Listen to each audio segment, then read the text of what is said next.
Mesdames et messieurs, bonjour. Nous sommes très heureux de vous réunir pour ce nouvel événement de la chaire Mobilité et Transport Intelligent qui sera dédié à deux thématiques qu'on a souhaité coupler, la cybersécurité et la sûreté des mobilités connectées. Il nous avait semblé effectivement intéressant de coupler la problématique de la cybersécurité des systèmes de transport connectés avec la sécurité des usagers du transport ou des personnels, des opérateurs, qui sont à nos yeux deux sujets majeurs de préoccupation des opérateurs de mobilité, mais aussi du monde de la recherche. Et j'aimerais simplement m'appuyer sur deux chiffres pour illustrer cette tendance actuelle sur ces deux sujets. Le premier, 900 000. C'est le nombre de trottinettes électriques vendues en France en 2021, d'après la Fédération des professionnels micro-mobilité. Donc il y a un vrai engouement des Français pour ce mode de transport. C'est 42% d'augmentation par rapport à 2020. Mais évidemment, forcément, depuis que cet usage se développe, le nombre d'accidents augmente. 22 décès enregistrés, 6000 blessés. Il y a donc un vrai enjeu à sensibiliser les utilisateurs et à encadrer les usagers. Et je pense que M-Wheel Mobility pourra en témoigner tout à l'heure. Deuxième chiffre, 225%, c'est la progression des cyberattaques contre les voitures connectées au cours de ces 3 dernières années, selon un rapport annuel d'Upstream sur la cybersécurité. C'est une plateforme de cybersécurité et de gestion, notamment basée aux États-Unis.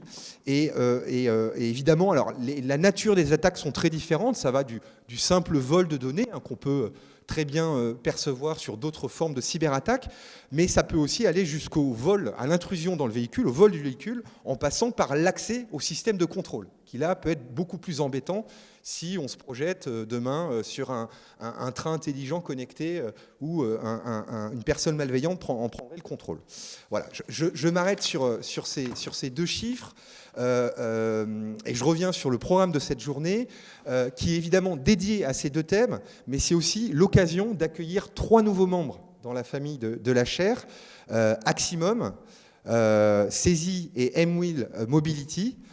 Et donc ce sera l'occasion de célébrer leur engagement en faveur de la mobilité intelligente et connectée aux côtés des établissements qui portent cette chaire, l'Université de Bordeaux, Bordeaux INP, et évidemment les premiers mécènes, Bird, Aegis Exploitation Aquitaine, Géosat, Gertrude, Keolis Bordeaux Métropole, NeoGLS et l'Université Gustave Eiffel. Avant de donner la parole aux premiers intervenants, j'aimerais simplement vous rappeler le programme de la journée. Donc ici, vous retrouvez les grandes lignes du programme. Donc on va rester 1h30 en plénière ici pour vous présenter, c'est Mohamed donc, qui vous présentera les avancées de la chaire sous la thématique de la journée. Mais avant ça, on donnera la parole aux représentants institutionnels et aux derniers mécènes arrivant sur la chaire, ainsi qu'à la région Nouvelle-Aquitaine.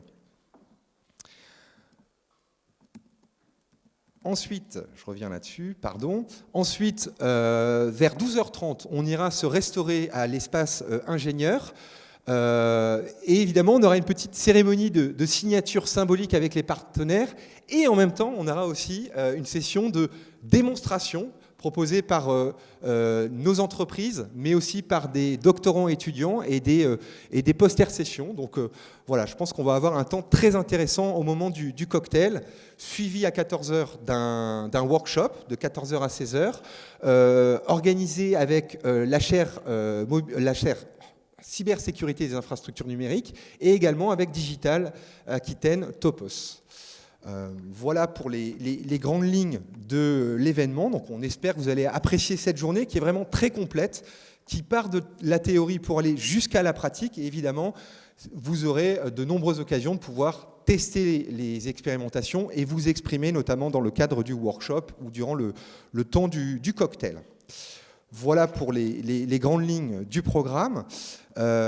Et j'invite, sans plus attendre, notre hôte, Pierre Fabry, qui est directeur de l'école l'ENSERM Matmeka, de nous dire quelques mots en guise d'accueil.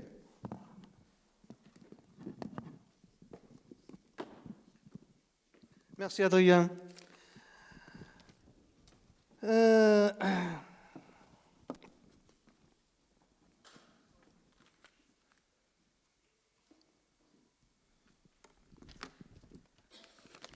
Bien, Monsieur Marc Philippot, directeur général de Bordeaux NP, Monsieur Dean Lévis, président de l'Université de Bordeaux, Monsieur Michel Dubarry, président de la Fondation Université de Bordeaux, Madame Chabrier, directrice d'Aximum, Monsieur Montou, président fondateur de Mbwil, j'espère que j'écorche pas trop le nom, et Madame Massari, directrice de la recherche de CSI, et Madame Doucet, représentant le conseil général, le conseil régional, pardon, de la Nouvelle-Aquitaine, en l'absence de Monsieur Blanchard, que je salue ici.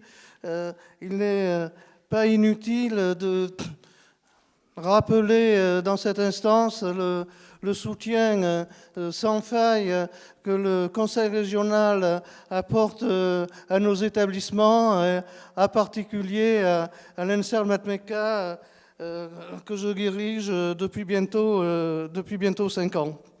Donc c'est vrai que vraiment un grand plaisir que je vous accueille aujourd'hui pour cette journée dédiée à la cybersécurité, à la sûreté des mobilités connectées. Je voudrais saluer l'action de Toufik Ahmed, directeur de la recherche de l'école, qui a beaucoup œuvré, bien entendu, au développement des chaires au niveau de l'école, et bien entendu Mohamed Mosba, qui est un des pères fondateurs, j'ai envie de dire, de la chaire mobilité. Mohamed, je te remercie vraiment pour tout le travail que tu fais avec nos partenaires industriels.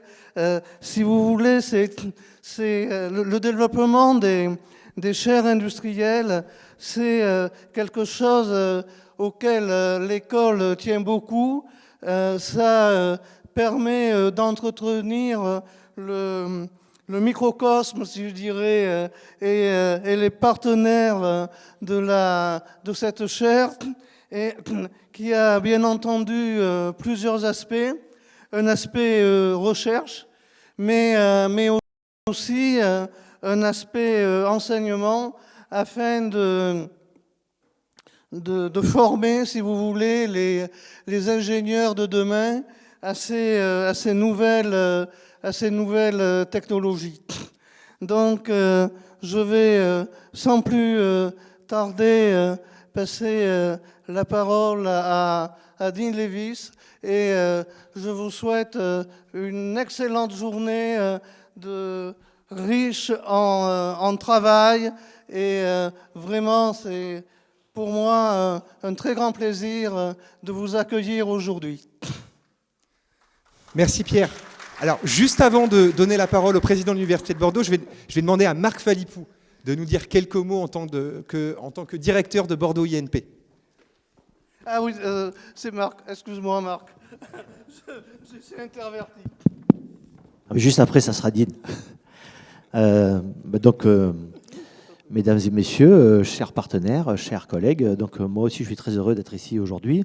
Alors c'est la 3e fois en 2 ans et demi qu'on a le plaisir d'organiser un événement lié à cette chaire dans cet amphithéâtre. Il y a 2 ans et demi, c'était pour le lancement, l'inauguration. En novembre dernier, c'était pour accueillir 2 nouveaux partenaires, 2 nouveaux mécènes. Et aujourd'hui, donc, en l'honneur d'une journée thématique sur la cybersécurité et la sûreté des mobilités. Et puis pour accueillir également, comme ça a été dit, 3 nouveaux partenaires. Donc ça montre le dynamisme de cette chaire, dynamisme qui est d'abord lié au fait que cette chaire répond à des préoccupations importantes, des enjeux de société, bien sûr autour de la mobilité, avec tous les liens que ça peut avoir avec l'environnement, le développement durable, mais aussi avec la sécurité, comme on va le voir aujourd'hui. Donc là, on est au cœur de la mission de l'université, qui est de produire des connaissances et ensuite d'amener ces connaissances en réponse à des attentes et à des besoins du monde socio-économique au sens large. Voilà. Donc c'est ce qu'on appelle l'innovation, c'est une de nos missions fondamentales. Cette chaire, elle a la particularité d'être extrêmement pluridisciplinaire.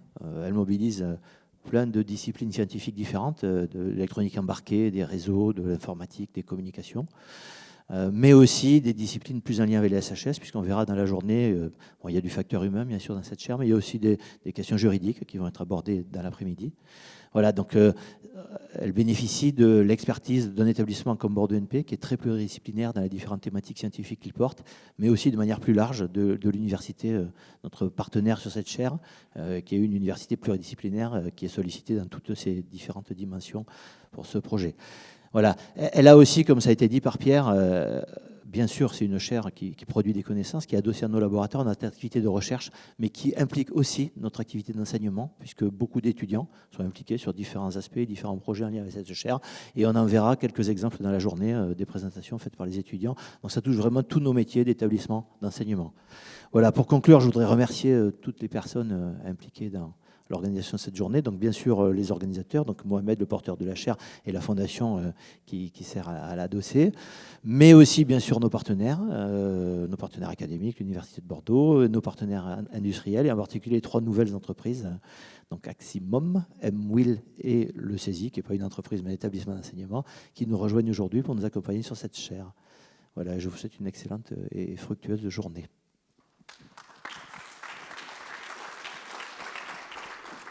Merci beaucoup Marc pour ces mots d'ouverture. J'appelle à présent Dean Lewis, nouveau président de l'Université de Bordeaux, à venir nous rejoindre. Merci.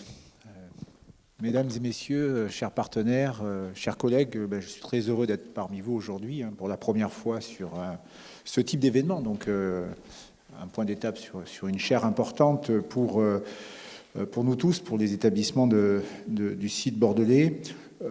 Rapidement, Marc a déjà dit beaucoup de choses, mais resituer le fait que la majorité des établissements d'enseignement supérieur et de recherche aujourd'hui, comme la majorité des opérateurs publics et privés, sont concernés par les problématiques de transition environnementale et sociétale.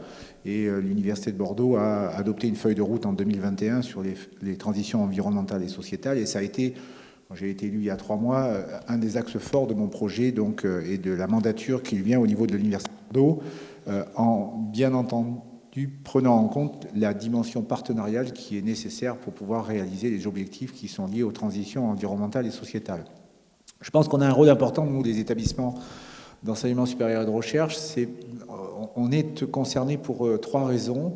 La première, c'est qu'on forme des étudiants qui sont de plus en plus demandeurs d'être formés à tout ce qui concerne les transitions environnementales et sociétales, et en particulier les transitions environnementales, compte tenu de la crise climatique, dont on voit d'ailleurs les effets en ce moment, si on regarde la température qu'il fait déjà aujourd'hui à l'extérieur. Donc ce sont des futurs citoyens et ce sont aussi des futurs décideurs, et me semble-t-il qu'on a un rôle important sur ce registre-là.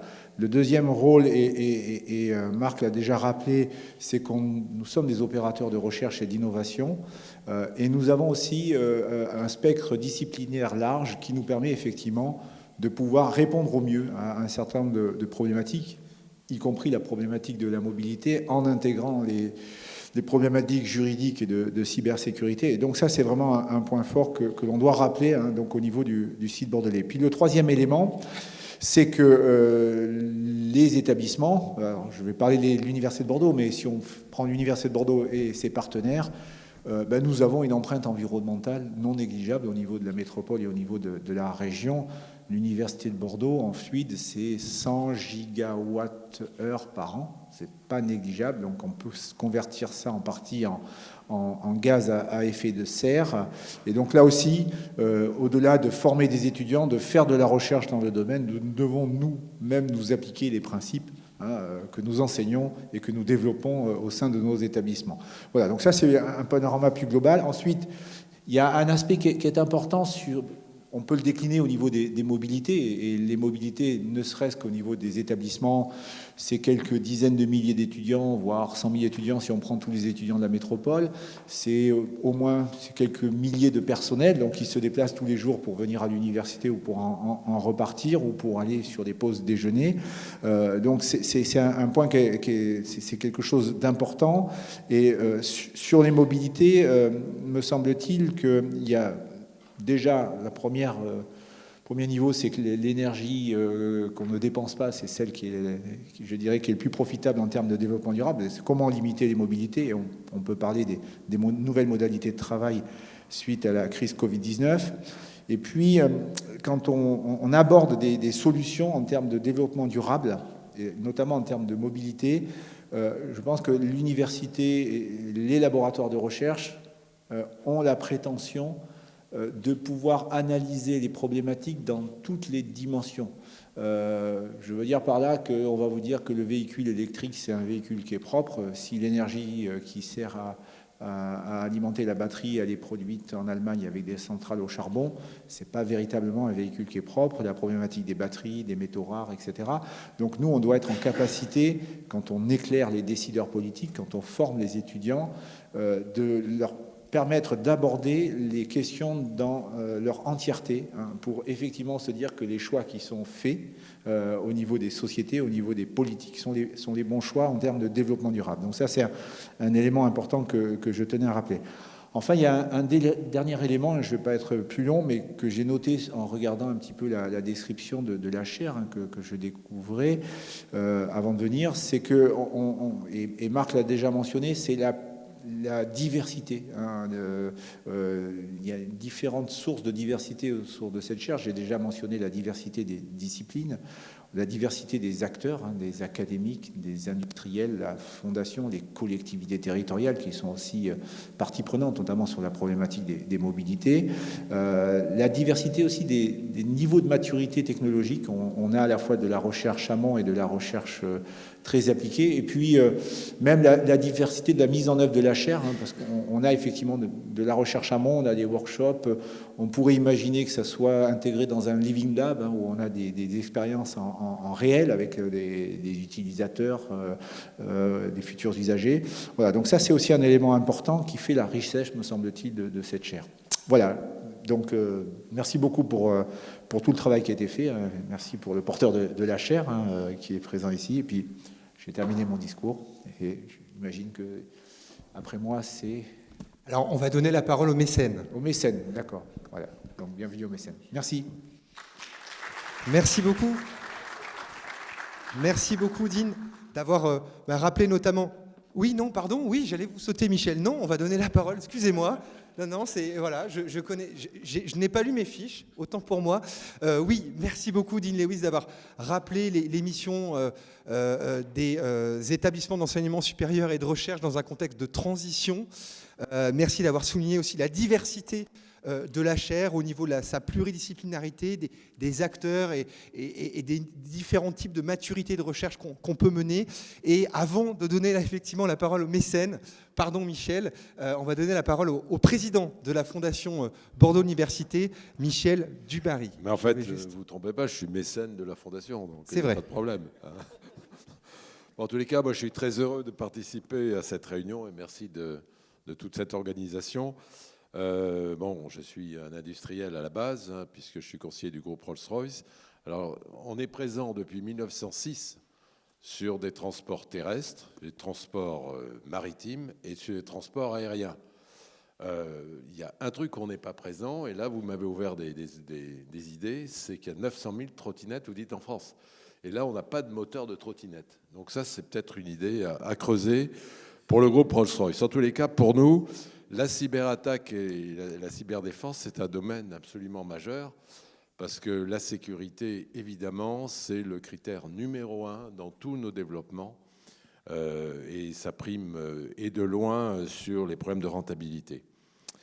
Alors, je suis également très sensible aux synergies qui sont développées entre le monde académique et le monde industriel. Et on développe avec l'ensemble du campus de Bordeaux tout un tas de projets. Et donc, ça me permet de parler un petit peu de la Fondation. On a développé à peu près 200 projets depuis notre création. Je crois que c'était il y a 11 ans. On a réuni 28 millions d'euros sur ces 200 projets. On a 80 projets qui sont aujourd'hui actifs dans des domaines qui sont aussi différents que la santé, que le vin, que le numérique, que l'aérien, que la défense. Donc on est extrêmement éclectique.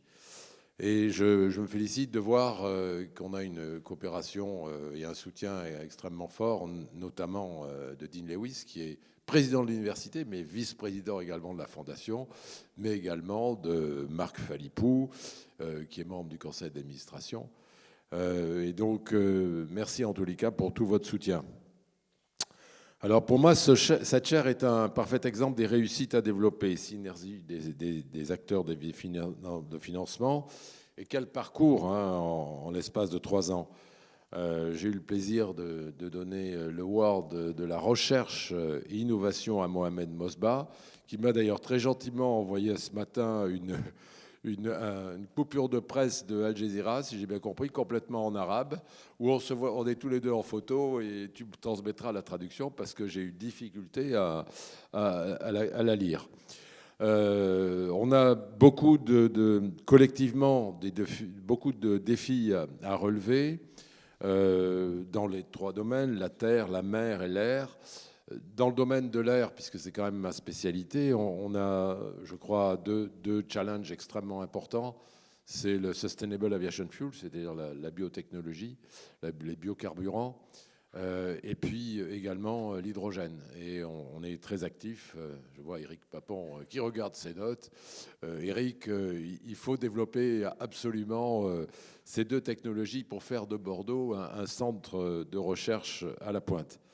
Alors j'aimerais également remercier les 10 mécènes qui ont rendu possible ces travaux, mais particulièrement les 3 qui sont nos nouveaux membres, Sandra Chabrier-Brel-Martin qui est de Aximum, Joël Montou de M-Will Mobility et Bélassène Mazari du CESI.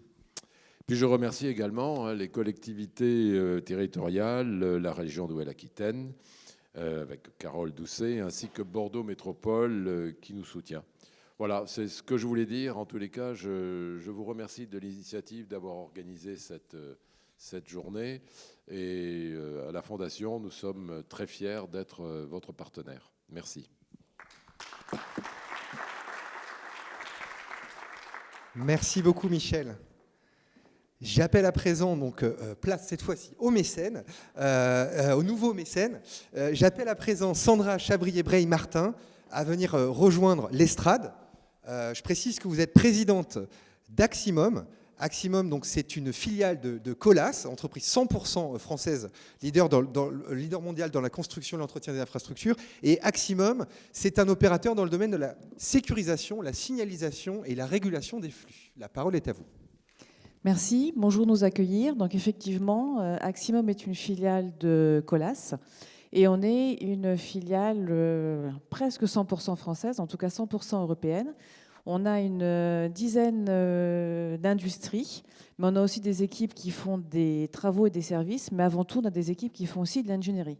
Ça veut dire qu'on fait de l'ingénierie française, de l'industrie française, de la pose de l'installation française. Donc c'est encore assez rare et je trouve que c'est toujours bien de le signaler. Et non seulement française, mais en plus locale, puisqu'on a des centres de travaux, des centres de services, des centres d'ingénierie et une usine à Bordeaux. Donc quoi de plus naturel que de nous allier avec la chaire sur la partie de transport et de mobilité. On est aussi une vieille dame, puisque Aximum a 60 ans. Donc, ce n'est pas 1906, mais ça représente quand même déjà quelques décennies.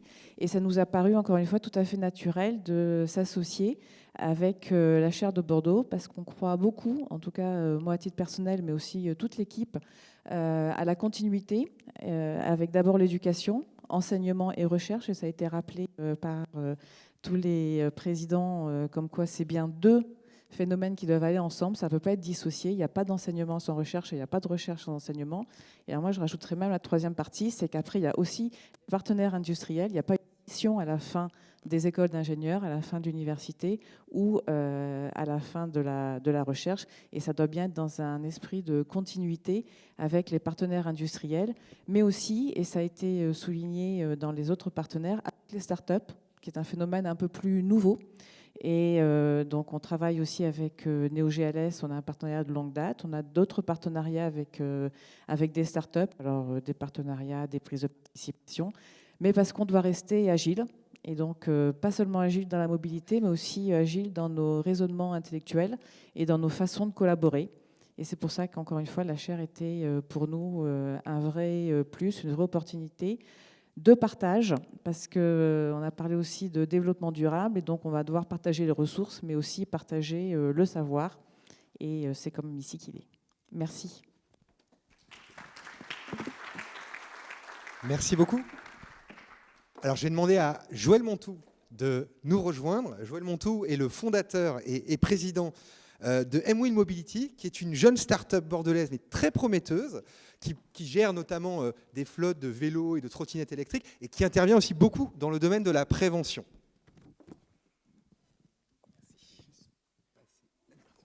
Bonjour à tous. Donc, je m'appelle effectivement Joël Montout, je suis le cofondateur et président de la société M-Wheel. Donc, comme il disait, effectivement, M-Wheel, nous avons 2 activités. Donc, une activité où nous mettons en place des flottes de vélos et de trottinettes dans les entreprises pour les trajets domicile-travail ou les trajets professionnels avec un service clé en main. Donc, on s'occupe de l'assurance, de la maintenance et nous mettons surtout des équipements de sécurité à disposition des collaborateurs ou des clients qui vont utiliser ces véhicules, donc vélos, trottinettes. Nous avons une deuxième activité qui est pour moi essentielle, c'est la prévention d'usage de ces nouvelles mobilités, parce qu'on parle beaucoup de trottinettes en libre-service. On voit le marché, il est florissant. Il y a plus de 2 millions d'utilisateurs de trottinettes en France, mais on parle très peu de prévention à l'usage.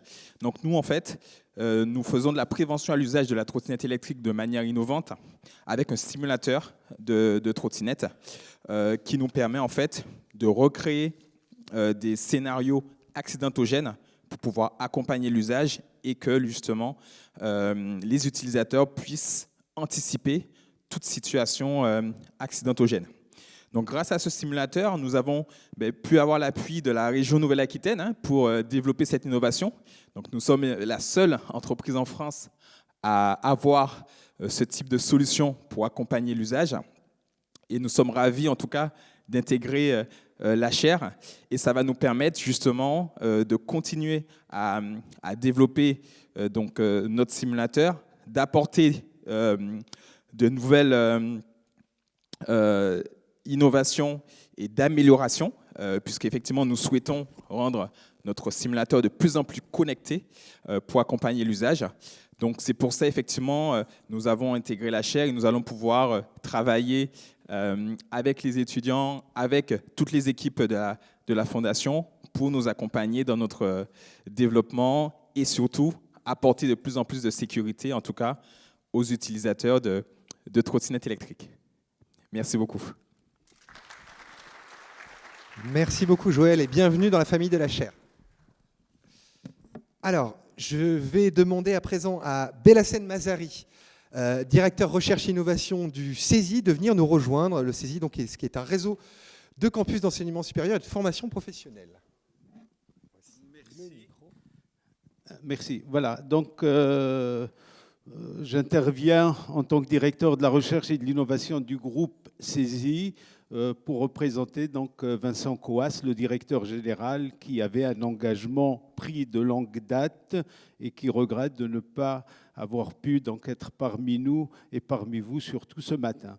Donc, je tiens tout d'abord en son nom à remercier les établissements qui portent cette chaire ainsi que les tutelles, leurs tutelles, mais également les premiers mécènes donc présents et qui portent cette chaire de mobilité. Et donc, particulièrement, donc, professeur Mosba, parce qu'on a travaillé, il y a une première approche et on a tout de suite convergé sur la nécessité pour CESI. Là, on se retrouve donc dans une structure avec des établissements, avec des entreprises, et CESI, de par sa structure, de par ses missions, est tout à fait à son aise dans de tels milieux et dans de tels regroupements. Donc CESI, on est une association loi 1901 avec une mission publique et 3 missions principales, donc la formation, l'accompagnement des salariés. Quand je parle de formation initiale, qu'elle soit sous statut étudiant ou apprentissage, et bien entendu l'activité de recherche. Donc On est sur 26 campus au niveau France et ces campus sont répartis dans 6 régions. Donc les 6 régions-là, on est pour CESI, donc dans notre région sud-ouest et en Nouvelle-Aquitaine, on a 4 centres. Donc il y a La Rochelle, il y a Angoulême, Bordeaux et Pau qui sont des centres présents. On y forme du technicien à l'ingénieur et 80 à 85% de nos formations sont dans des contrats d'alternance. Quand on regarde la composition budgétaire, on est à plus de exactement 83% de fonds de l'apprentissage et des contrats professionnels. Donc c'est une activité forte et dans un territoire comme celui où nous sommes, d'ailleurs je profite pour remercier vraiment pour leur accompagnement et le travail qu'ont fait les institutions locales comme la région, comme la métropole qui nous accompagnent dans nos différents projets. Et sur ces territoires, il y a plus de 80% des diplômés de CESI qui restent sur le territoire dans lequel ils ont été formés. C'est lié à l'apprentissage et c'est lié aux formations qu'on dispense. La formation, ça a été rappelé par les différents directeurs, chefs d'entreprise, mais également les tutelles, qu'on ne peut pas faire de la formation d'ingénieur ou de technicien sans avoir un adossement à la recherche. Et pour CESI, faire partie de cette chaire sur la mobilité, cela a été rappelé, il y a les systèmes embarqués, il y a la data, son exploitation, donc tous les domaines sont abordés au sein de cette chaire. Donc pour CESI, pour nous, c'est une véritable opportunité d'en faire partie à travers, dans un premier temps, d'une chercheuse, mais on l'a vu au cours des différents comités. Donc il y a aussi tout ce qui se développe autour d'une structure comme la chaire à travers les réponses à appel à projet, à travers le travail commun qui peut être fait entre les chercheurs, entre les établissements. On est sûr que pour nous, c'est une opportunité qui nous est offerte sur ce territoire. Donc pour accompagner notre développement, le développement de la recherche, parce que certains d'entre vous nous connaissent, la recherche et les jeunes à CESI, on a commencé à les développer tout début des années 2010, mais actuellement, on a un fort développement dans ce secteur, ne serait-ce que pour, et je sais, il y a des directeurs d'école, pour répondre aux exigences de la CTI et être présent sur ce qui nous est demandé et former les ingénieurs donc, au service des entreprises du territoire qui soient les plus performants possibles. Voilà, donc brève introduction. Je vous remercie, mesdames et messieurs. Merci beaucoup, Monsieur Mazzari, pour cette introduction et bienvenue dans la chaire. Pour conclure ce temps d'ouverture, j'ai le plaisir d'inviter Carole Doucet pour la région Nouvelle-Aquitaine, plus précisément la direction de l'enseignement supérieur, de la recherche et du transfert de technologie. La région nous apporte un très précieux soutien et merci d'être présente avec nous aujourd'hui.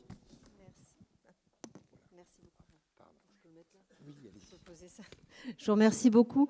Et donc je suis Carole Doucet, je suis la très nouvelle directrice de la direction de la recherche, enseignement supérieur et transfert de technologie, puisque j'ai été nommée il y a juste un petit peu plus d'un mois.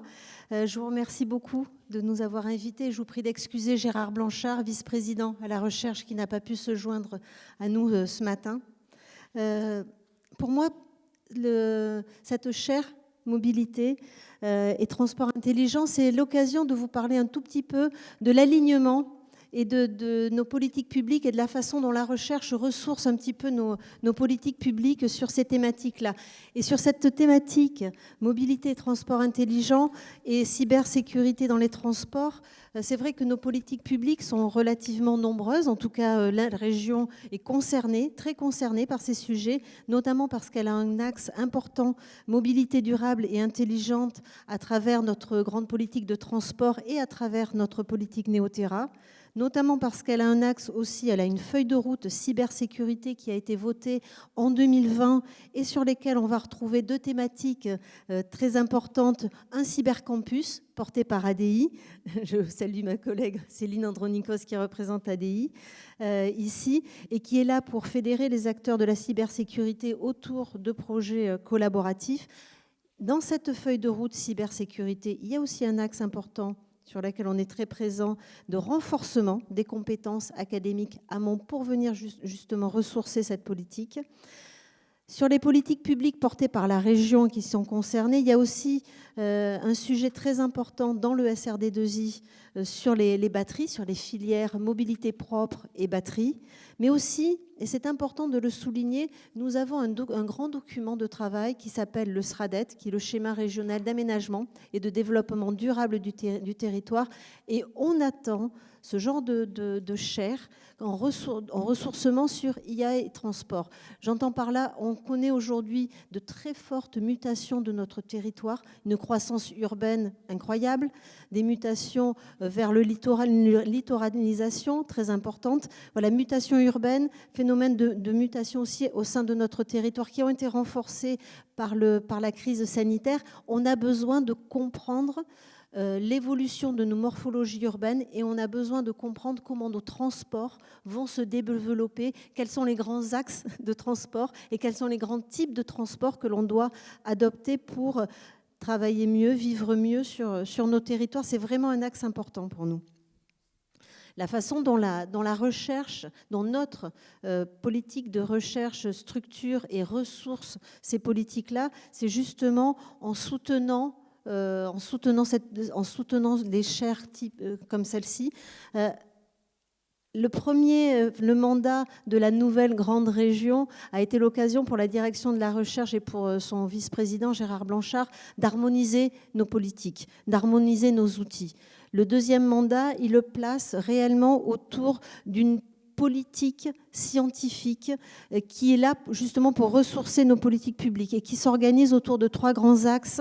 Ces 3 grands axes, ce sont des axes, un axe environnement et changement climatique, un axe plutôt santé et toutes les santé, et un axe ressourcement technologique au bénéfice des grandes ambitions autour de la réindustrialisation.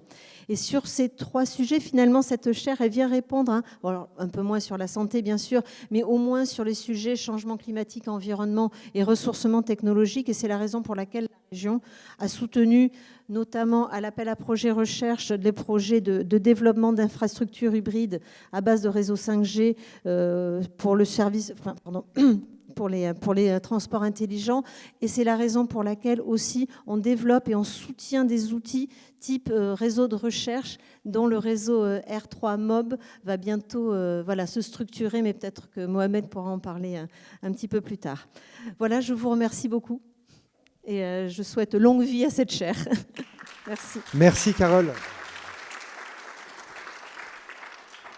Merci beaucoup Carole. Et donc, j'invite à présent le fondateur de cette chaire, son chef d'orchestre, Mohamed Mosbah, à venir un peu nous présenter les avancées de la chaire, des travaux, et notamment sous l'angle de la sécurité et sûreté des mobilités connectées. Je vais te donner le micro, et en attendant, je vais charger la présentation.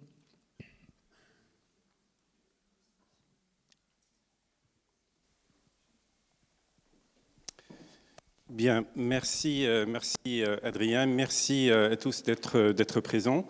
Alors effectivement, je suis le porteur, mais j'ai surtout la chance d'être entouré d'une équipe et de partenaires qui sont très engagés, très impliqués. Et si je pars un petit peu à partir des mots-clés qui ont été cités ce matin, eh bien ça va simplifier la suite pour cette présentation. Alors, je pense qu'on a la chance sur le site bordelais d'avoir la possibilité de projets émergents. Il y a une souplesse, on connaît la robotique. C'est la même chose pour ce projet. Je pense qu'on a le soutien et c'est sans doute une chance pour les chercheurs et les enseignants de porter des projets avec le soutien de leur tutelle de manière assez simple et au contraire, de manière encourageante. Alors, les mots-clés qui ont été cités ce matin, l'interdisciplinarité. Alors, effectivement, la mobilité, le problème qui fait à la fois sa complexité, mais aussi son originalité, c'est qu'elle fait appel à plusieurs disciplines, aussi bien au niveau technique, l'informatique, l'électronique, les télécommunications, mais aussi au-delà des disciplines qui sont plutôt des disciplines sciences humaines et sociales, juridiques. Et d'ailleurs, on a la présence parmi nous de professeurs de l'Université de Bordeaux qui sont des juristes. On a également cet après-midi des exposés de juristes.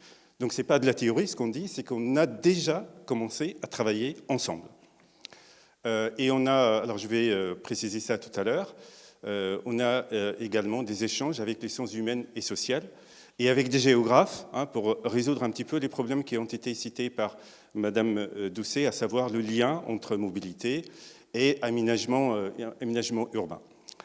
Alors l'autre mot clé, c'est l'agilité. C'est vrai que la mobilité, eh bien, l'une de ses caractéristiques, c'est l'agilité. C'est comment avoir des solutions qui s'adaptent en toute situation. Alors, si on prend l'exemple, évidemment, de la crise sanitaire, eh bien, il y a eu une chute soudaine des vols de 90%, l'arrêt quasi total du transport en commun, et pourtant, il faut un peu s'adapter à cette situation.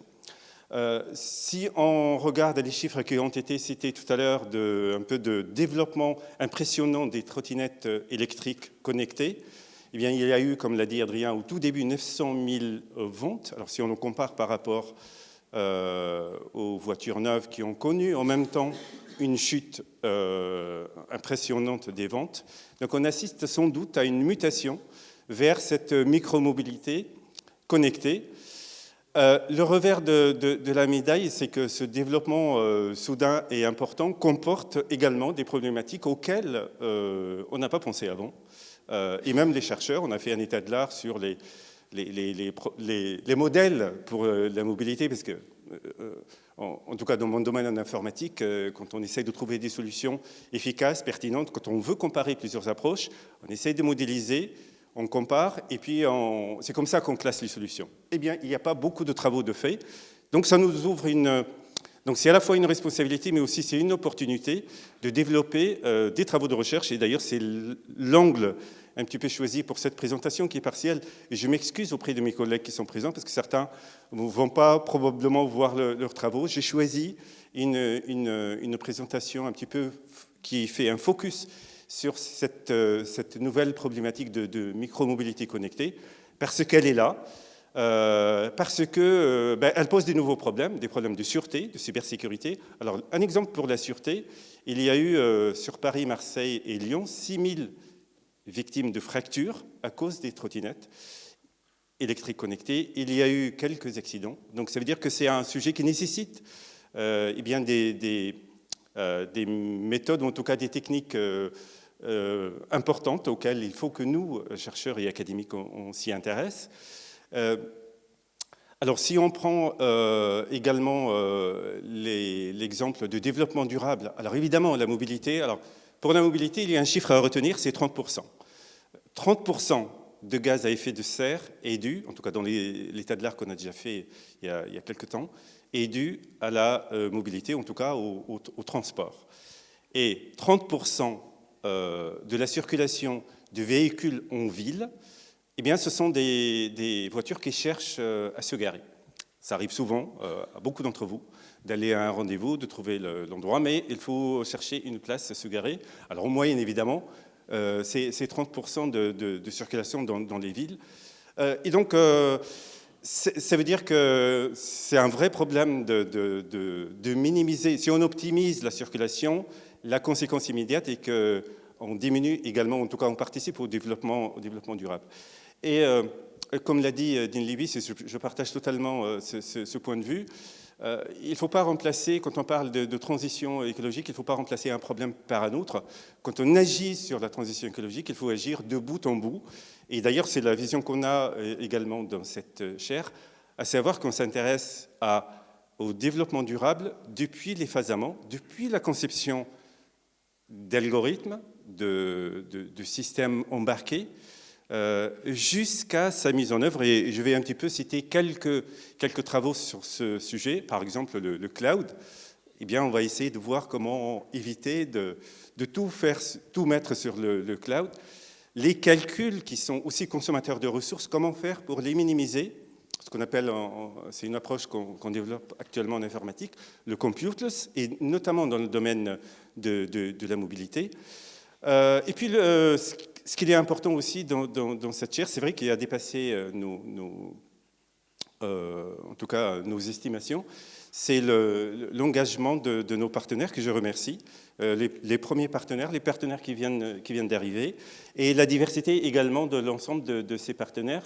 Alors il y a à la fois des startups, des grands groupes, des formations, et donc le tout fait une équipe qui est très, très intéressante, complémentaire et sans doute très, très pertinente. Et puis je rajoute quelque chose qui est important, c'est que quand on a fait aussi, là aussi, un état de l'art sur les chaires, on a choisi de mettre le point sur la mobilité régionale, la mobilité avec une vision plutôt locale. Donc on s'intéresse aux derniers kilomètres, et d'ailleurs la micromobilité c'en est un aspect, mais aussi si on regarde le domaine ferroviaire, eh bien on s'intéresse à des lignes ferroviaires, les lignes de desserte fine, hein, qui sont les secondes lignes. Et donc ça pose également des problèmes qui sont intéressants, et c'est la raison pour laquelle nous sommes également impliqués dans le projet Ferrocampus, hein, qui est une initiative régionale, et qui a pour objectif de développer la filière ferroviaire en région. Et enfin, sur les transports en commun et le travail qu'on fait avec Keolis en particulier, eh bien, porte également un certain nombre de sujets. Alors, je vais essayer de vous donner un petit peu l'aperçu. Là aussi, on va commencer par rappeler la mobilité. Les objectifs de la chaire, notamment pour les partenaires et les participants qui n'étaient pas présents.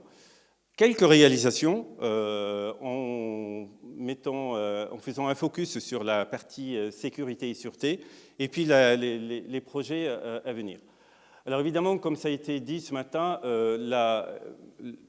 la mobilité, c'est une préoccupation de tout le monde. Alors quand j'ai fait la présentation la dernière fois, j'ai pris quelques articles de presse. Je ne me suis pas aventuré cette fois-ci, parce qu'on en parle de la mobilité tout le temps, il y a des problèmes, il y a énormément de choses dans la presse. Donc c'est un vrai sujet pour les citoyens, pour les responsables publics.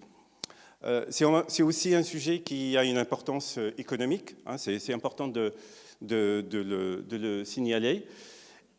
C'est aussi, alors on pense, quand on parle de mobilité, on pense que c'est un problème uniquement pour les grandes villes et pour les métropoles. C'est également un sujet pour les zones rurales, pour les régions qui ont des problèmes de revitalisation, qui doivent repenser également la mobilité, qui leur peut amener potentiellement un développement économique. Donc c'est un sujet pour lequel les objectifs, c'est d'avoir une mobilité plus pertinente, plus adaptée, plus agile, plus soutenable et peut-être plus douce, au sens où il faut penser à une mobilité respectueuse de l'environnement. Alors après, le numérique dans tout ça, et pourquoi on s'y intéresse, c'est parce que dans la mobilité, on atteint une limite qui est qu'on ne peut plus agir sur l'infrastructure, on ne peut plus agrandir les routes, faire des ponts, rajouter des routes. Je pense que tout le monde est d'accord, et c'est presque un consensus. Ce n'est plus possible d'explorer cette piste-là. Alors, par élimination, pour trouver des solutions, il faut agir sur le trafic. Et pour agir, il faut utiliser les outils numériques qui permettent un petit peu de maîtriser la complexité de ces sujets. Et si on regarde un petit peu les causes de congestion, alors l'explication, elle est simple, c'est qu'il y a une inadéquation entre l'offre et la demande. Et donc, il faut intervenir plutôt en tout cas, il faut agir sur le trafic. Et tout ceci passe par l'utilisation du numérique, ce qu'on appelle de manière un petit peu qui englobe tout ça, les systèmes de transport intelligents.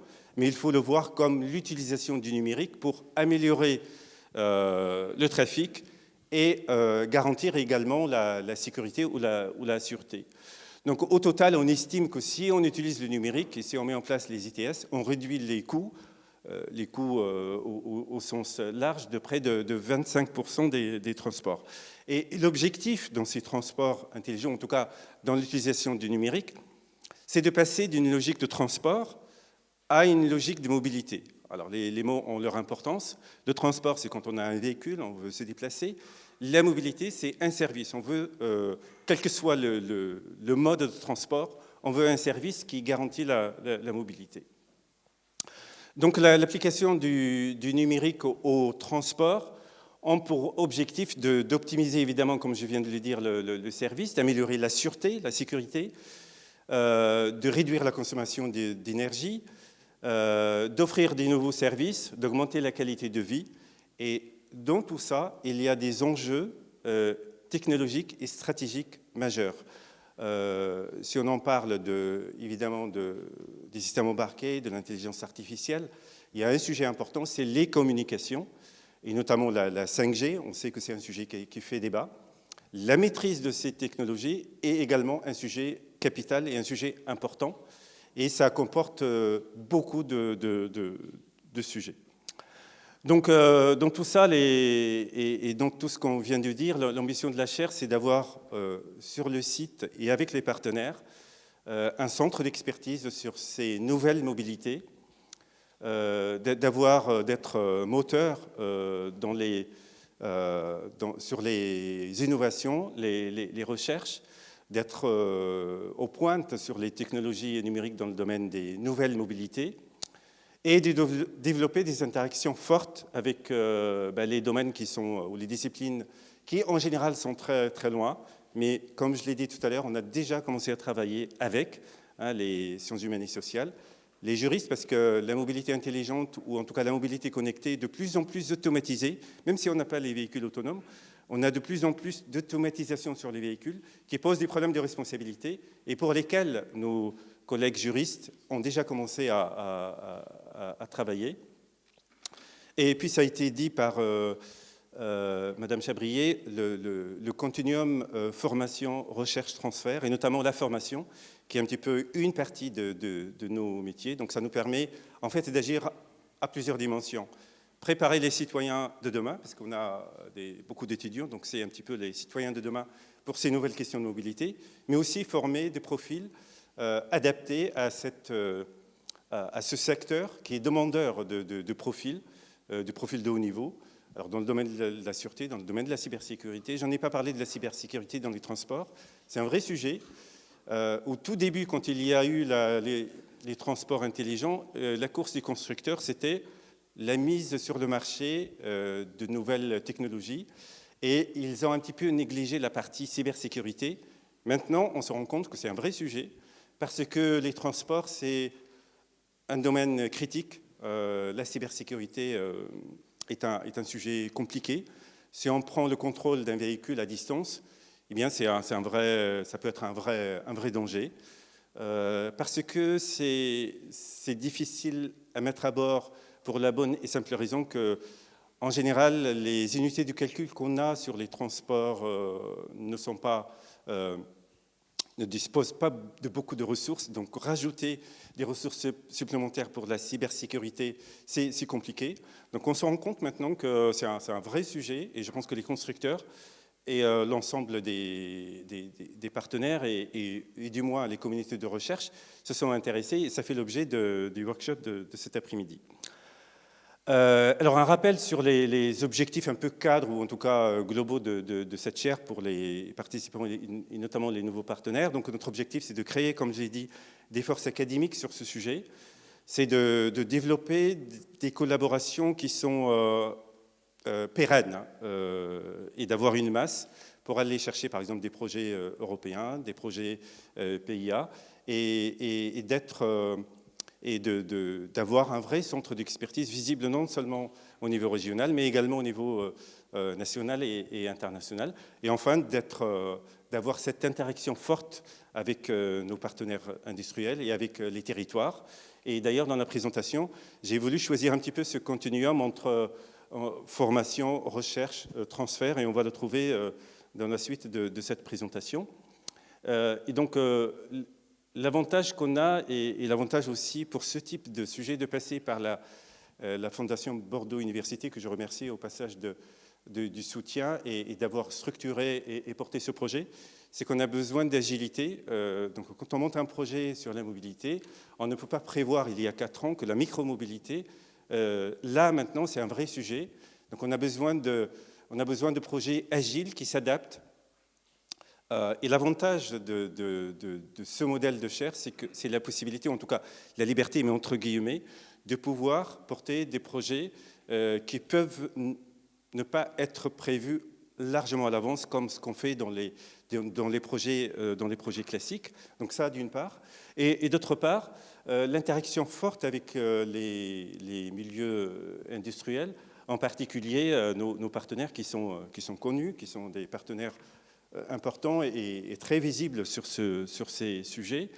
Et puis le modèle de gouvernance partagée, d'échange et de projets qu'on peut mettre en place. Alors la chaire, comme ça a été dit, ça a été lancé il y a un peu plus de 2 ans, ici même, avec 5 partenaires, rejoints il y a le 15 novembre 2021 par 2 nouveaux partenaires. Et donc là, je vais entamer la partie réalisation. Alors, je vais commencer pour comprendre un petit peu le cheminement par des cas, des exemples. Et ensuite, on va essayer de généraliser et aller jusqu'à la partie recherche. Donc, avant de partir sur ces exemples, voici un slide où on a quasiment coché toutes les cases de cette chaire, en tout cas dans les actions qui viennent d'être réalisées.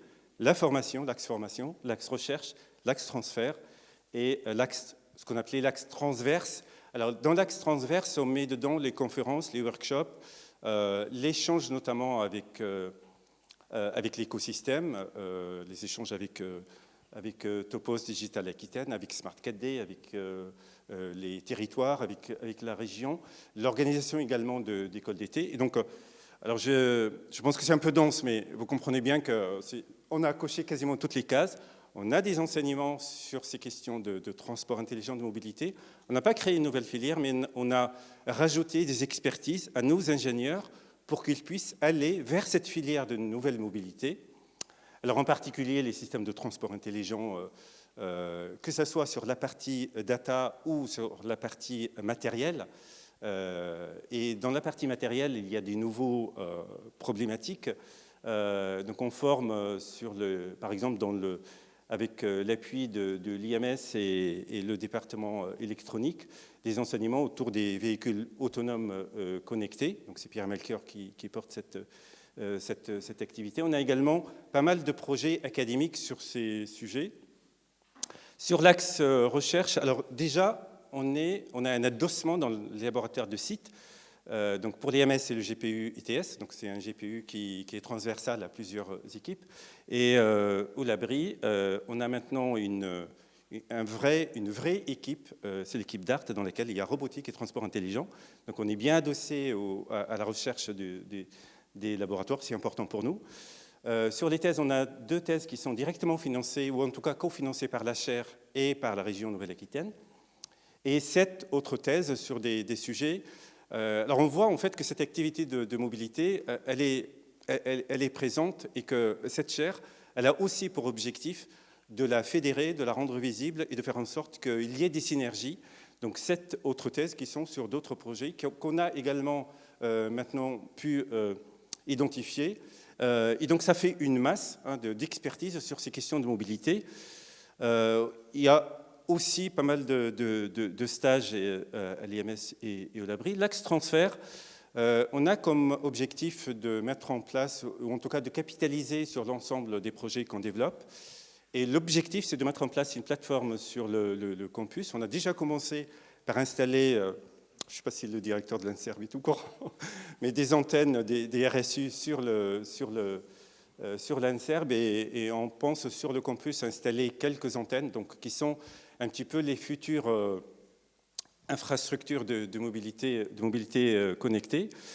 On participe à plusieurs ateliers avec les partenaires Topos, SmartCAD, Ferrocampus, la région Nouvelle-Aquitaine. Et puis on a des projets sur ces thématiques, des projets européens, le projet Indeed, qui est Infrastructure digitale de demain, le projet Hermes, porté par l'IMS, RITS 5G, qui a été cité tout à l'heure par Madame Doucet, le projet Stark, donc c'est un projet qui est porté par Geosat et qui a pour objectif de sécuriser. Vous allez voir que les expertises sont les mêmes, hein, la sécurisation de passage à niveau, j'en parlerai vers la fin. Et puis on participe activement au projet Europsys, qui est un projet GPR de l'Université de Bordeaux et qui concerne la robustesse des systèmes. La robustesse des systèmes, et notamment des systèmes de transport, sont une question tout à fait pertinente. Alors après, dans les axes transverses, en fait, on soutient des écoles internationales ou des écoles d'été. Il y en a une qui sera organisée par Guillaume Ferré et François Rivet, avec le Graduate School Numérique et qu'on soutient. Et on participe également au cours de cette école. Donc il y a une journée destinée à la mobilité intelligente. Alors on est sollicité un peu partout, notamment bien le salon Electrocro, auquel on participe. Donc on participe aussi bien aux événements académiques, des workshops, des conférences. C'est important de garder ce lien fort avec la recherche académique qui nous permet de nous alimenter par les derniers résultats. Mais aussi, on a une connexion forte avec le monde professionnel, les salons, les événements qu'organisent l'écosystème professionnel. Alors, au niveau, peut-être juste avant de passer aux résultats, quand on a un projet de cette nature, c'est important de fixer quelques thèmes pour ne pas, d'abord, pour avoir un cadre général.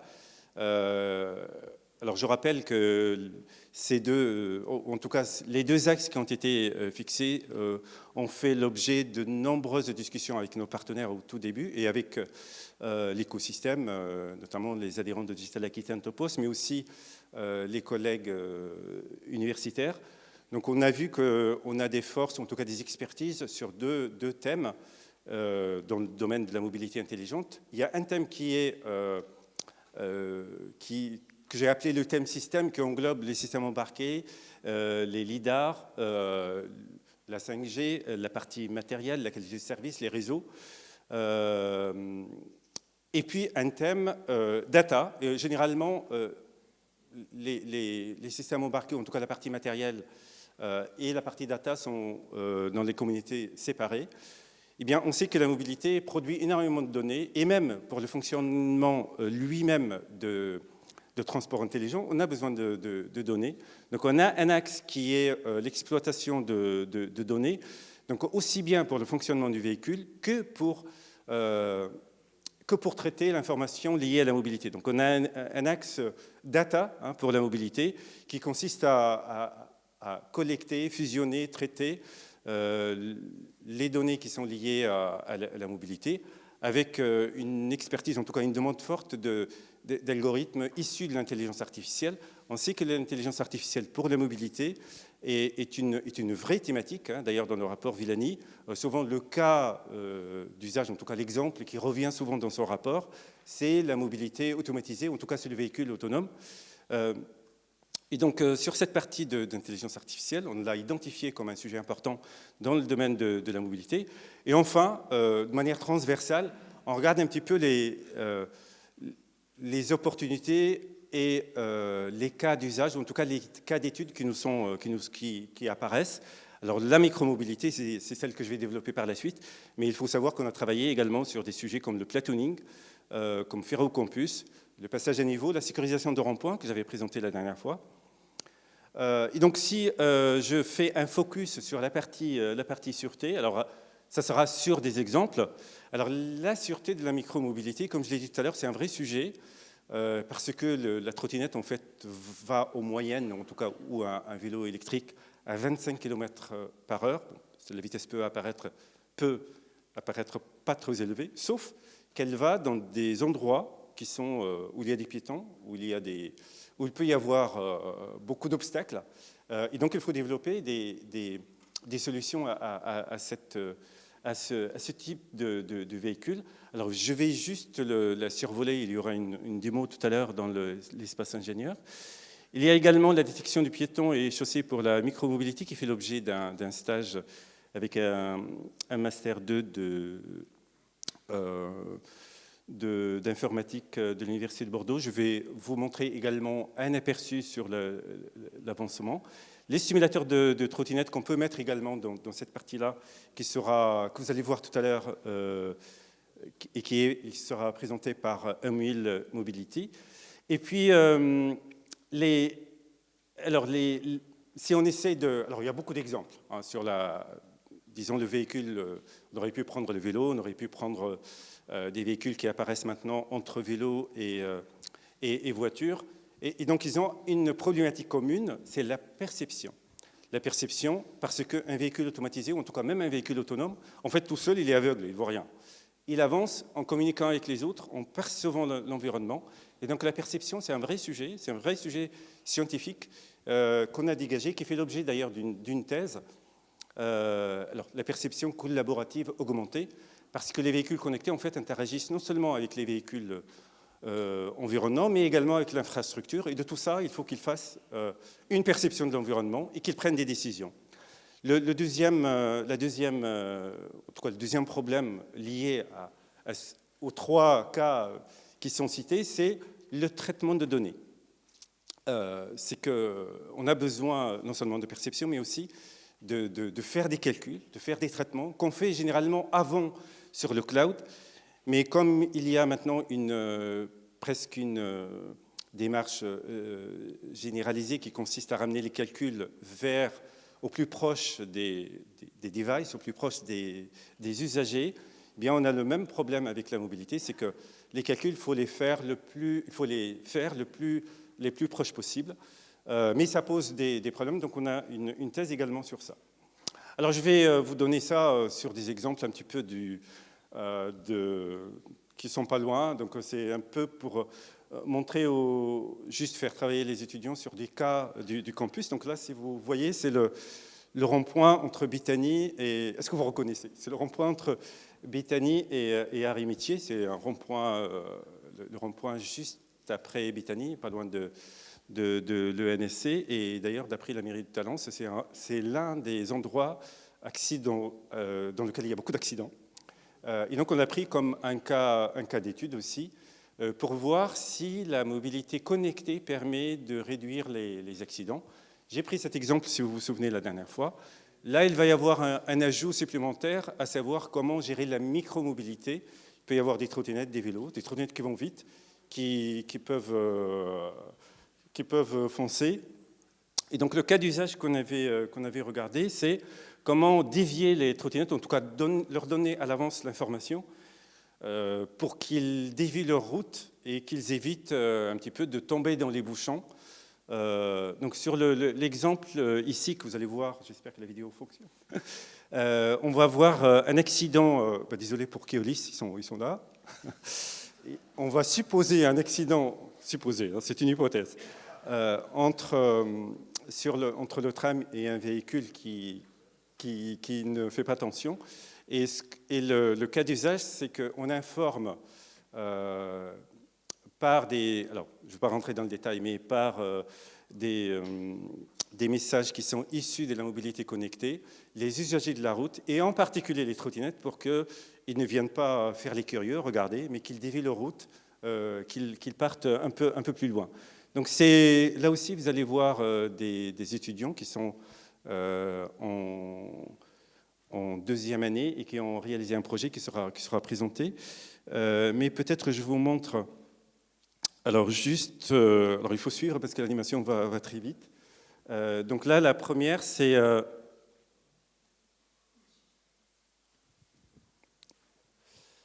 la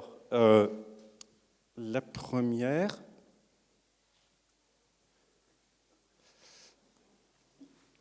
Ah, voilà, on voit que le tram arrive, c'est ce qui est en rose, et la voiture, bon, il y a un accident. Donc là, la collision, on voit alors vous voyez le petit véhicule qui arrive et qui est bloqué dans les bouchons. Dans le deuxième cas, je suis désolé, c'est des étudiants, donc ils conduisent très vite. Donc là, dans le deuxième cas, on a le même accident et on voit le petit véhicule le petit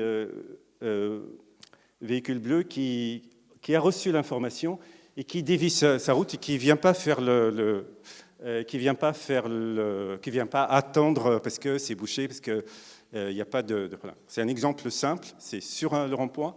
En fait, c'est un exemple qu'on peut généraliser.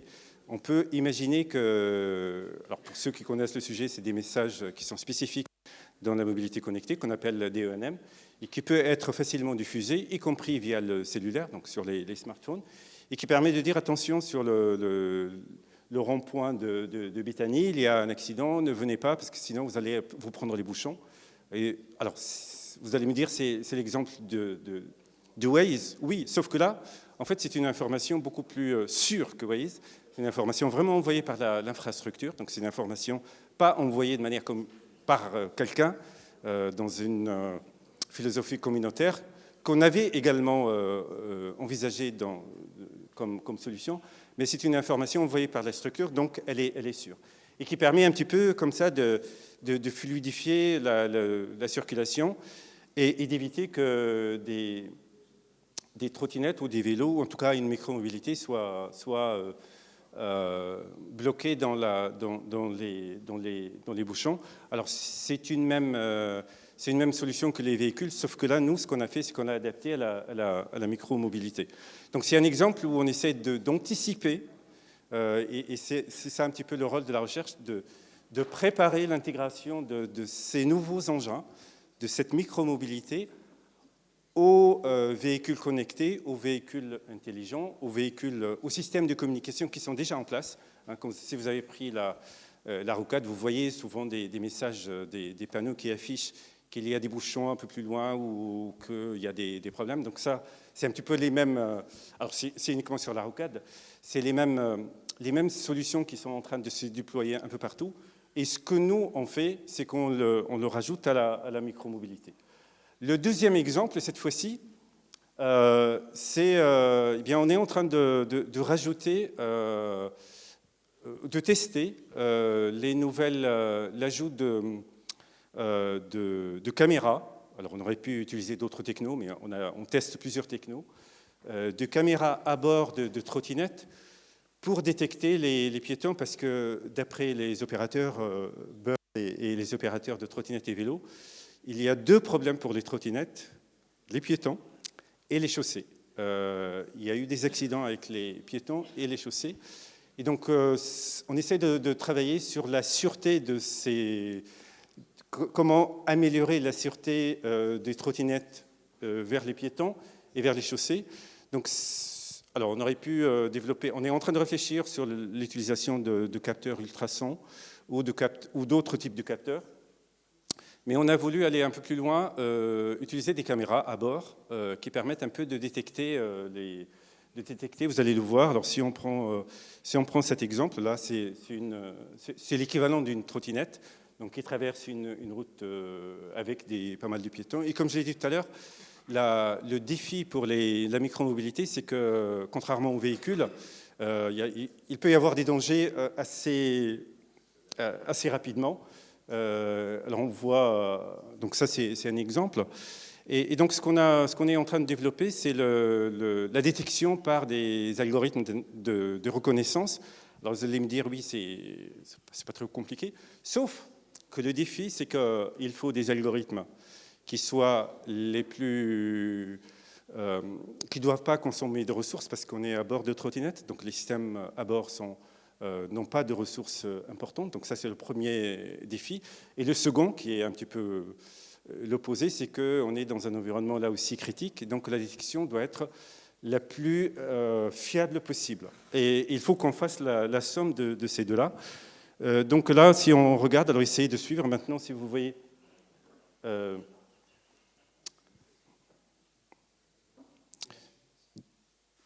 donc c'est la suite...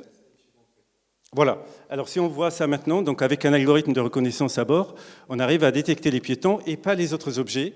Et donc, voilà, la difficulté, c'est de mettre en place des algorithmes qui permettent de détecter, une fois détecté, après, ce qu'on fait derrière, c'est pas... On peut soit faire du son, soit freiner, soit faire des actions. Mais la difficulté, c'est vraiment la détection. Et donc, on essaie de mettre en place des algorithmes les plus efficaces possibles et voir si c'est possible ou pas. Déjà, si c'est pas possible, je pense qu'on répond déjà à une partie de questions. Donc ça, c'est un exemple de travail qui est en cours. Alors, si on essaie maintenant, d'après ces 3 cas d'usage, de capitaliser un peu et d'extraire quel est le problème qu'il y a derrière. En fait, le problème qu'il y a derrière, c'est un problème de perception qui doit optimiser plusieurs dimensions. Les échanges de messages sur les réseaux, les calculs, et avoir une perception la plus fiable possible. Donc, c'est la raison pour laquelle, sur ce sujet, et d'ailleurs, c'est une thèse par Imad qui est là, sur la perception collective augmentée et qui doit optimiser les redondances. Donc en fait, l'objectif de ce sujet de thèse qui s'applique à tous les cas d'usage qu'on a déjà vus, c'est qu'on a des données qui proviennent de plusieurs sources, on a des algorithmes d'intelligence artificielle efficaces qu'il faut avoir et qui doivent optimiser 2 choses qui sont contradictoires. Fiabilité. Donc, on peut faire des choses fiables si on a des ressources infinies, si on a des calculateurs importants. Mais on veut optimiser les échanges de réseau, donc minimiser les redondances. Et là, on a sur ce sujet-là, qui est dans un environnement, comme j'ai dit, mobile. Alors, les informaticiens n'aiment pas les choses mobiles. On aime bien les choses statiques, on est capable de faire plein de choses, mais quand c'est mobile, on perd le fil. Temps réel, alors ça aussi c'est un deuxième défi. Et puis on est dans un environnement critique, ça veut dire que les réponses qu'on donne, il ne faut pas se tromper. Et donc tout ça, alors je vais juste citer pourquoi c'est une problématique de recherche derrière. Parce que, comme c'est un problème complexe, on essaie de l'abstraire, de trouver des modèles qui permettent un peu de capturer cette complexité. On résout la solution sur ce modèle-là, et ensuite, on affine et on redescend pour les appliquer. C'est un petit peu la même démarche qu'une démarche scientifique. Donc là, sur cet exemple, et juste pour vous donner un aperçu, donc c'est l'objet d'un poster que vous allez trouver tout à l'heure dans l'espace ingénieur, qui peut être... si le sujet vous intéresse, vous pouvez en savoir un peu plus. Donc on a utilisé un système multi-agent qui permet de modéliser l'ensemble des acteurs par des agents. Et puis on utilise des algorithmes d'intelligence artificielle qui sont basés sur l'apprentissage par renforcement avec de type acteur critique. Donc c'est vraiment une partie de l'intelligence artificielle adaptée à ça. Et donc, on a trouvé des nouveaux résultats avec une publication qui est meilleure que l'état de l'art. Donc, c'est un résultat qui est en cours de soumission et qui sera présenté dans la session poster. Alors, parallèlement à ça, l'autre sujet, c'est la partie données. J'en ai parlé tout à l'heure. Quand on échange un véhicule autonome ou un véhicule connecté, avec l'infrastructure, il a besoin de données, il a besoin d'échanger de données. Donc, il faut un traitement de données. Et si on essaie de regarder un petit peu l'architecture de mobilité intelligente avec le point de vue échange de données et réseau, en fait, on a cette architecture qui part depuis le capteur. En fait, on retrouve ici un modèle depuis la captation de l'information jusqu'à son traitement, mais ici pour la mobilité. Donc, on a des capteurs, on a des calculateurs qui se trouvent à proximité, qu'on appelle le edge. En fait, c'est les calculateurs de périphérique. Et puis, on a le cloud qui est un peu plus loin. Et notre objectif dans cette partie du travail, c'est d'essayer de ramener les calculs le plus proche possible des devices, donc de partir du cloud vers le edge. Donc, dans cette partie du travail, ce qu'on cherche à faire, c'est optimiser les problématiques réseau classiques, à savoir la latence, le débit, le coût, l'équilibrage, les sources d'énergie.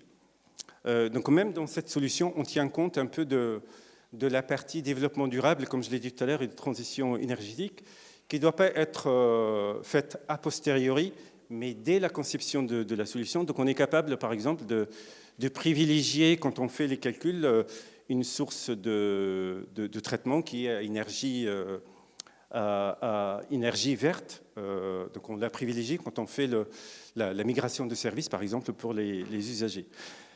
Donc tout ça fait l'objet aussi d'une thèse qui est financée par la région et pour laquelle on a déjà présenté quelques résultats, comme la perception autour d'un rond-point avec la diminution d'accidents si on met en place cette solution. Je finis par un autre exemple qui paraît un peu plus lointain. En fait, c'est le passage à niveau, la sûreté de passage à niveau.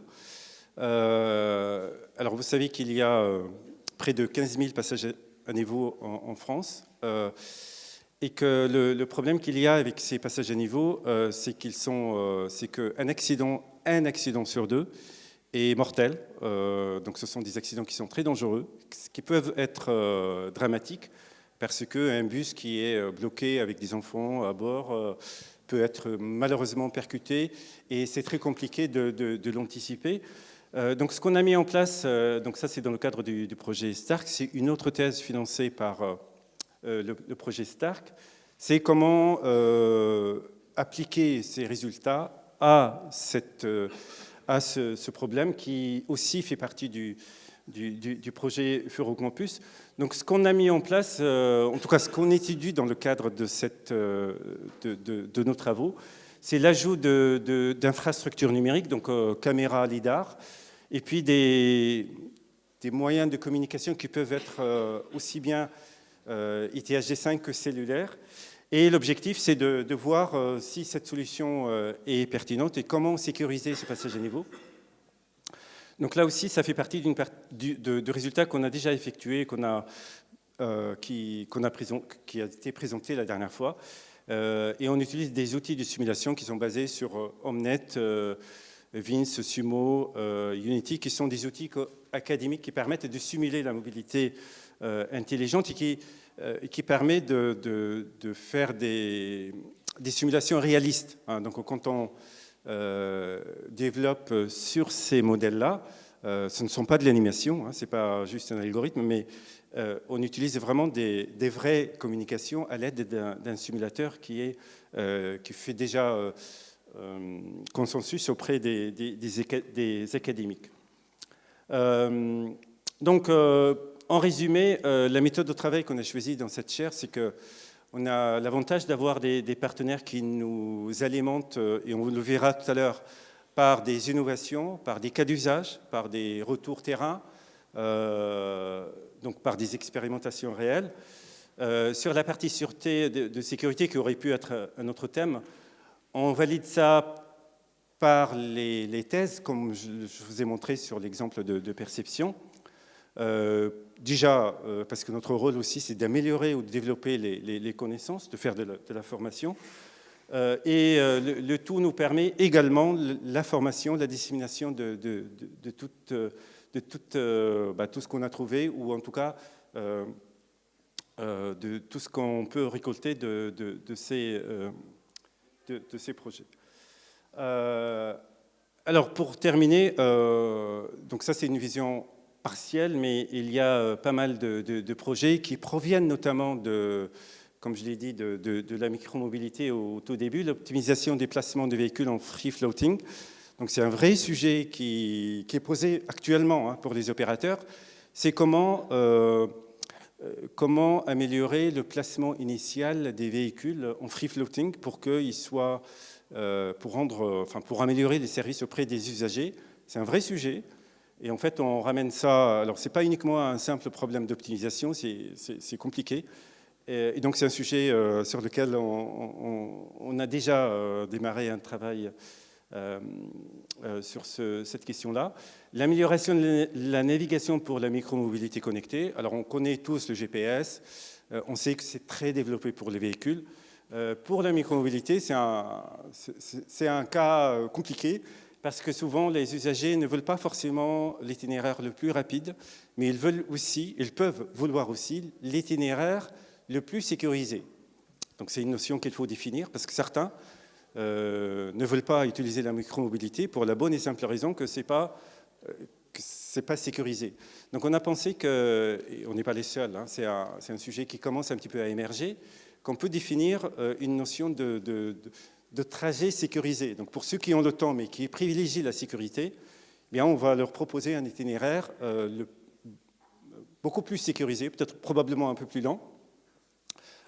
Et donc ça nécessite là aussi la mise en place alors ça fait appel à interagir avec plusieurs sources de données, à voir pas uniquement l'existence de pistes cyclables, parce que ça c'est déjà plus ou moins fait, mais aussi peut-être interagir avec les routes où il y a probablement beaucoup plus d'accidents.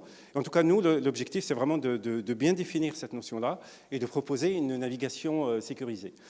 Alors plus généralement, on essaie d'explorer l'utilisation de l'IoT pour la micromobilité. Un autre sujet qu'on a démarré également avec Keolis concerne la pression sur le tram. Donc c'est un vrai sujet qui lie la mobilité aux horaires de travail. Et on se pose la question, donc on va le faire sous la forme d'une étude, est-ce qu'il y a un impact de décalage horaire, disons plus dit-on, sur la décongestion du tram aux heures de ce qu'on appelle hyperpointe. C'est quand il n'y a plus de place dans le tram. Alors la solution actuelle par Bordeaux Métropole, et par Keolis Bordeaux Métropole, c'est de rajouter des trams. C'est un coût important, mais aussi ça atteint ses limites. Donc on se demande si... Alors les étudiants sont contents parce qu'ils pensent qu'ils arrivent une demi-heure plus tard. Je leur ai dit peut-être une demi-heure plus tôt, parce que le décalage, ce n'est pas forcément 8h30, ça peut être 7h30. En tout cas, ce qu'on essaie de voir, est-ce qu'il y a une corrélation entre le décalage des horaires et la pression sur le tram sous la forme d'études. Évidemment, en regardant un petit peu les emplois du temps et les diverses... Alors ensuite, on a également des travaux, notamment sous la forme de sujets de thèse sur la partie communication pour les véhicules connectés. Donc on a deux thèses. Je n'ai pas eu le temps de parler, mais c'est des sujets dans lesquels on a une expertise. La planification locale pour véhicules autonomes, donc ça, ce sont des travaux qui sont notamment à l'IMS. Alors il y a aussi une activité sur les batteries lithium pour les véhicules connectés, les véhicules autonomes, qui est faite à l'IMS. On a développé, dans le cadre de projets de troisième année, des projets sur les balises communicantes pour diverses applications autoroutières. Et ça rejoint en fait la sûreté, cette fois-ci, mais sur autoroute. On sait que c'est un vrai sujet, que les agents d'intervention ont besoin de solutions innovantes pour un petit peu éviter qu'ils soient victimes d'accidents, et l'actualité a montré malheureusement que ça peut être dramatique. Donc on pense que l'application de l'IoT, donc ça c'est dans l'expertise d'Aximum en particulier, peut être pertinente, intéressante dans ce cadre-là. Et comme tout système pour lequel il y a une ouverture réseau, eh bien il est vulnérable. Il y a pas mal d'expérimentations sur la prise de contrôle de véhicules à distance. Et donc le problème de cybersécurité, c'est aussi un vrai sujet qui fait partie des sujets sur lesquels il faut qu'on se positionne. On a déjà déposé pas mal de projets. Et enfin, tout ça, on souhaite le capitaliser sous la forme de projets qui peuvent être visibles sur le campus autour de Living Lab ou d'expérimentation qu'on a appelé Smart Mob, qui encourage, en tout cas qui expérimente et qui montre que l'université peut tester des nouvelles mobilités en amont. Et d'ailleurs, c'est son rôle. Et on a ce projet qui se met en route progressivement. Alors, pour terminer, les moyens de cette chaire, alors j'ai parlé beaucoup de moi, mais on a une chargée de mission qui a été recrutée. On a les enseignants, dont certains sont présents, Guillaume Ferré, Tufik Ahmed, Pierre Melchior, qui participent à ce projet de chaire. Zeynep qui vient de nous rejoindre. On a les doctorants, ceux qui sont marqués en couleur, c'est ceux qui sont financés ou cofinancés directement par la chaire, et les autres, ce sont un petit peu des financements complémentaires. Donc on a une dizaine de doctorants, principalement à l'IMS et au Labri, des sujets de stage, et comme je l'ai dit, on est adossé au labo.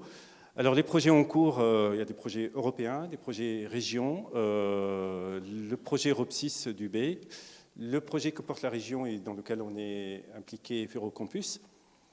Et les collaborations avec d'autres disciplines, je pense alors je ne sais pas si elle est là, Muriel, mais en tout cas Sébastien Martin, professeur en droit, il est avec nous. Donc on a déjà commencé à travailler sur ces problématiques un peu de lien entre véhicules automatisés, véhicules connectés, véhicules autonomes, micromobilité, et les problématiques de responsabilité civile, de droit, de réglementation, d'homologation. Donc ce sont des sujets qui sont compliqués et qui font un peu l'objet de collaboration. On échange pas mal aussi avec BSE qui ont des activités sur ce sujet-là. Donc il y a les noms des personnes qui sont là, je pense que certains sont présents. Et enfin, on interagit avec d'autres projets de chaire, la chaire Strand qui est spécialisée dans l'énergie. Et puis on va au-delà de nos frontières bordelaises, on interagit également avec la chaire MOVE qui est à l'UPPA et qui regarde un petit peu les problématiques d'énergie et avec une vision plutôt droit et énergie. Donc on organise un workshop le 10 juin, je crois, sur ces sujets-là.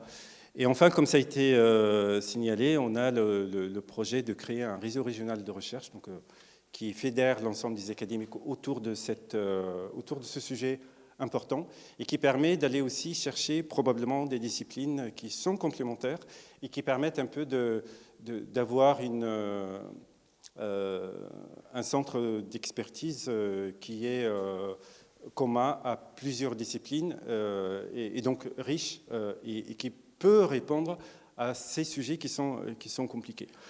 Et donc, la vue d'ensemble, juste pour voir que tout ça... Pardon, Mohamed, est-ce qu'on peut conclure en 2 minutes, parce qu'on a pris un petit peu de retard sur le déroulé. Je suis désolé. C'est le dernier slide. Donc, ça tombe bien. Ça, c'est le projet d'ensemble. Donc, je vais probablement passer dessus rapidement. Et je termine par dire que ce projet de chaire, comme ça a été signalé, a obtenu le prix. Et on est ravis, avec l'ensemble de mes collègues et les étudiants, d'avoir eu ce prix de recherche innovation 2021 dans le cadre des Gala Awards de la Fondation Bordeaux Université. Merci de votre attention et j'ai terminé.